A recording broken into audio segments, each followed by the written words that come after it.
And let's get to News Nation's political director, Chris Stirewalt, the host of The Hill Sunday. Chris, nice to see you on a weekday, my friend. Heck yeah. President Trump described his call with Canada's Prime Minister Mark Carney extremely productive. That's a big change, considering what he was saying just last week about Governor Trudeau. What do you think happened between the call between those two leaders? So Donald Trump had succeeded in Trudeau had done it to himself. Trudeau had sort of wrecked his own party and his own chances. That's why he quit, right? He quit because he had done it to himself. But Donald Trump certainly helped him along with an antagonistic relationship. Then a very interesting thing happened. There was the Conservative candidate in the upcoming elections in Canada. Poilievre was sort of a MAGA-ish, Canada first kind of cat, the kind of person who American Republicans would probably prefer to be in charge. But Canadians got so freaked out, they got so rattled by what was going on between Canada and the United States and the threats of trade war and the back and forth. Trump actually managed to resuscitate the Liberal Party in Canada, of which Carney is the leader now, and took them from sure to lose in these elections to maybe the front runner in this race. So Trump tipped over Canadian politics by giving Canadians a common enemy, which is Donald Trump and the U.S. policy. So the new Canadian Prime Minister has vowed to find other trade partners, claiming the U.S. is, quote, no longer a reliable partner for trade. Here's what the Premier of Ontario said about how they plan to fight back.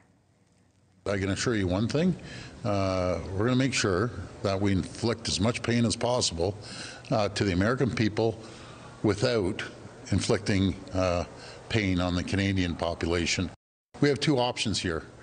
We either roll over as a country and he runs us over 15 times and gets what he wants, or we feel a little bit of pain and we fight like we've never fought before. The Premier not holding back. How do you think this all ends, Chris?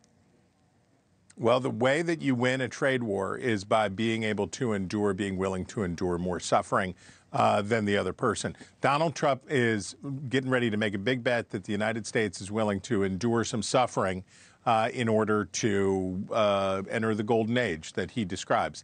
We'll see on Wednesday. We'll see on Wednesday. If you put a 25% tariff on all of the imported cars coming into the United States, that's half of all cars coming into the United States. If you were to jack up prices on cars by 25%, people would freak out. It would be a wild response to that. So the administration knows that it's going to be painful. It's going to be politically consequential. It's going to be hard.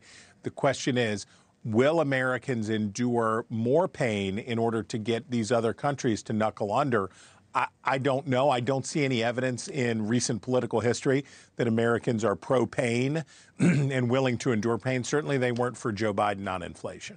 I want to ask you about a new Associated Press poll. It shows that just 45% of Americans now see Canada as a close ally. That's down from over 60% just 2 years ago. Could we see a broader impact from worsening relationships between these two countries, our neighbors to the north?